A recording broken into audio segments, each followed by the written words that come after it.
Oh hey there, my name is Handyman's Mark and welcome back. For this video, we'll be tackling this large-scale project of renovating this entire living space. Are you ready? Let's get started. To kick things off, we're going to start with some cabinet work. Now this area is already dark because of the natural color, so we're going to give it a fresh, bright coat of paint. That said, we're not just slapping on paint, it's going to involve some prep work. Before starting, first thing you want to do is to label your cabinets. Why, you ask? It's because you want to stay organized. You're not going to remember where they all came from. So my lovely assistant has gone ahead and labeled them, so we're organized and ready to go. From here, what you want to do is remove the doors and drawers. Now after you detach it, you also want to remove the bolts from this so that all you have left is the wood itself. And after that's done, you want to make sure, again, organization is your friend. Keep these all in the same bag so you don't lose them. And then lastly, what you'll do is take some degreaser, TSP, whatever can help, and wipe down the surfaces because ultimately there's dust, grease, fingerprints left over. Make sure it's nice and clean.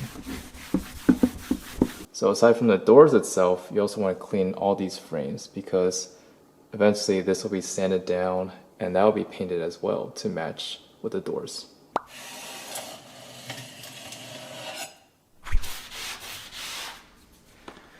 In this step, things are going to get messy. Why? Because we're sanding. Sanding essentially helps break down whatever laminate or whatever coating is on the wood so that when we add primer, that will help bind against the wood so that when we add paint, it will bind to the primer. So essentially, we're stripping it down to make it easier to paint on later on. Thing is, if you use a sanding block, it's going to take a long time, so that's where power tools come in. Thank you, Chris, for the power tool.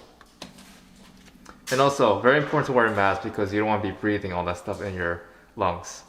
Be careful.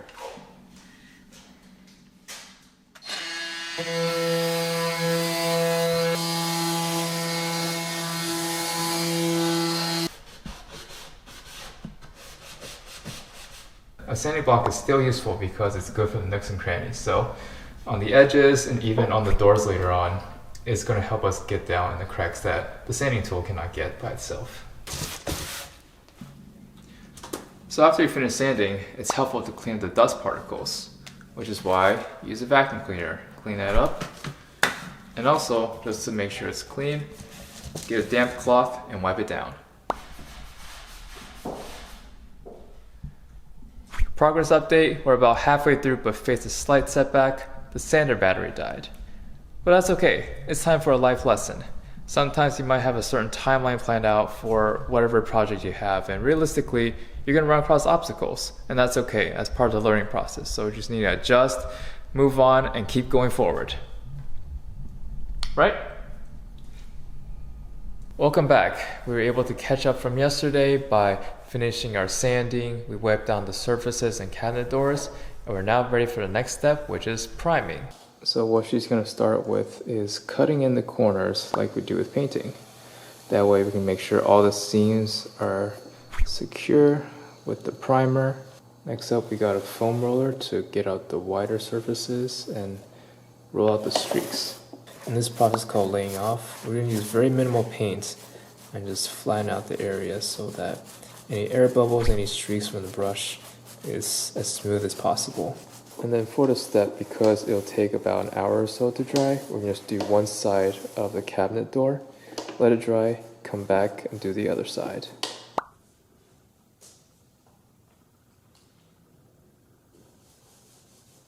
So the protege did a great job of putting out the first layer of primer on the cabinet doors. So while we wait for that to dry, we're going to work on the cabinet base. So again, we want to cut out all the edges, and then with the roller, less paint is more paint. Wide it out, smooth it back in, and we want to use a layout technique because there's air bubbles to make it nice and flat. Again, after the primer's done, we'll be sanding it to smooth it out, but you still want to make it as smooth as possible while you can.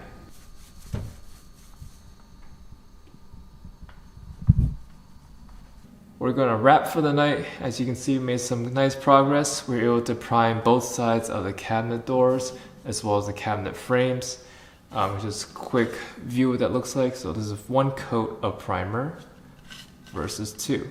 So you can see that difference, and we want to get more of this consistency. So when we sand, when we put on a new layer of paint, it'll look much nicer. I'm the biggest fan.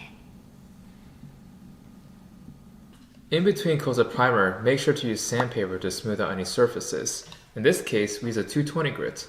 In addition, we did 2 coats of primer because the original color of this wood was much darker. And with that, we're ready to start painting.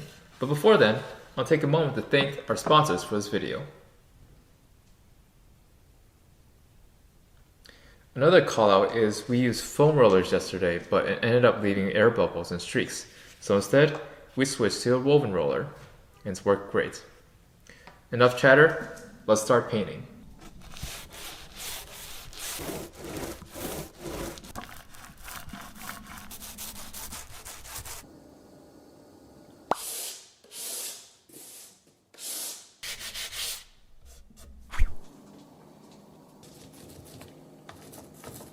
I just want to take a moment to express my gratitude to the protege. She's been doing an amazing job with great work ethic. In fact, she's going to be a great handy woman herself. Through the power of movie magic and determination, we have passed over a week's worth of time and finally completed painting the cabinet doors. We're just about ready to install them. But first, I want to call out a few helpful tips that we found along the way.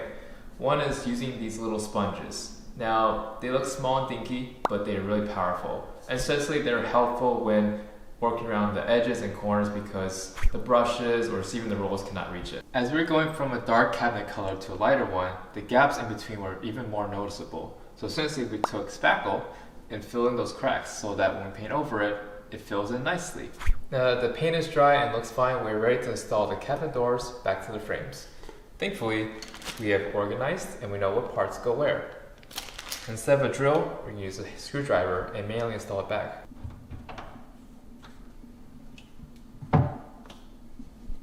Earlier I said organization is important.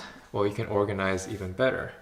What we should have done is label this as door 6 top and door 6 bottom. Reason being is they were fine-tuned in a way that it fits so that the top and bottom are level. And what we did when I reinstalled it was they were flip-flopped. So this was sticking way too high up than it should have been. If you want to save yourself a headache, label it very specific so that when you install the doors cabinets back, it sits right.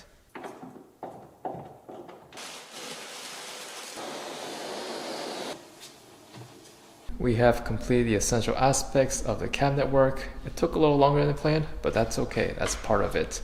One last thing we'll do later on is accessorize, but for now, we're moving on to the next phase. As we begin the painting phase, once again, it's important to do prep work. So earlier I've gone ahead and wiped down the walls from any dust. The lovely assistant has taped down and covered the floors from any paint drip, and she's engineered this lovely paintbrush.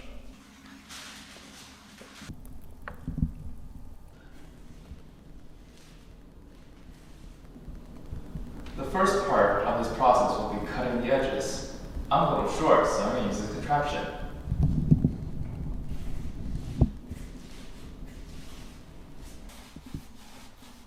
Progress check. I have finished cutting the top trim of the ceiling, but of course, it's quite tiring on the neck. So a pro tip is to make sure you stretch your neck out because you'll definitely need that rest. Anyways, it's time to start rolling.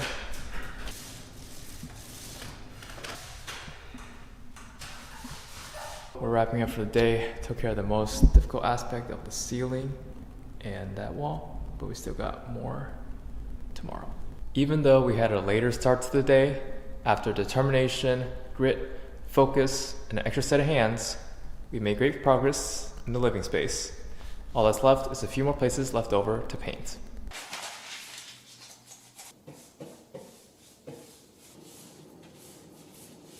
As we are wrapping up this renovation project, one last thing will be final touches. There's a saying that knobs and handles are the jewelry of cabinet, so that's what we'll be doing. In this case, having a template is nice and handy, but the problem is with our cabinet, it's not aligned with what we want. So what we did instead was take half the distance of the width and height of this aspect and basically made that the midpoint, and that's where we were able to drill the hole. Now, What I did here was start with a smaller pilot hole and slowly moved up to the largest size that would fit the tread of the screw that goes in the knob. So essentially, I taped both the front and the back to prevent any blowouts, drilled it through. Once that's done, feed the screw, knob it in, and we're set.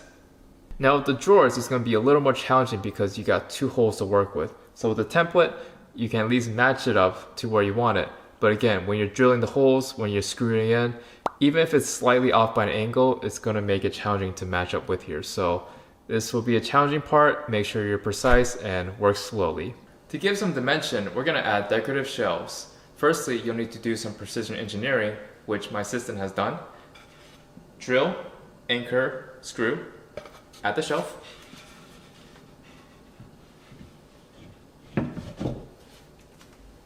And lastly, decorate.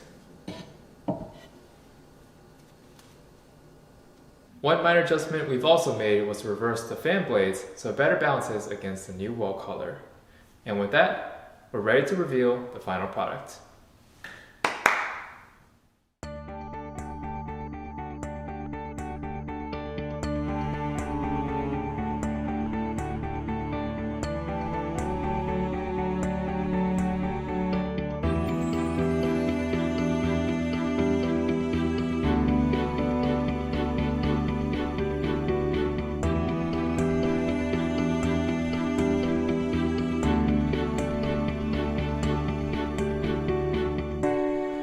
And there you have it, folks. We have transformed this default living space into an open and lively kitchen area. My name is Handyman's Mark. If you need help, you know who to call. We'll see you next time. Hey, cut! Man, that was a long project. Let's get started. I want to take this moment to thank our videos for the sponsor. I want to thank our videos. Oh no. Hey guys, it's Handyman's Mark. And first we're gonna start with the cabinetry.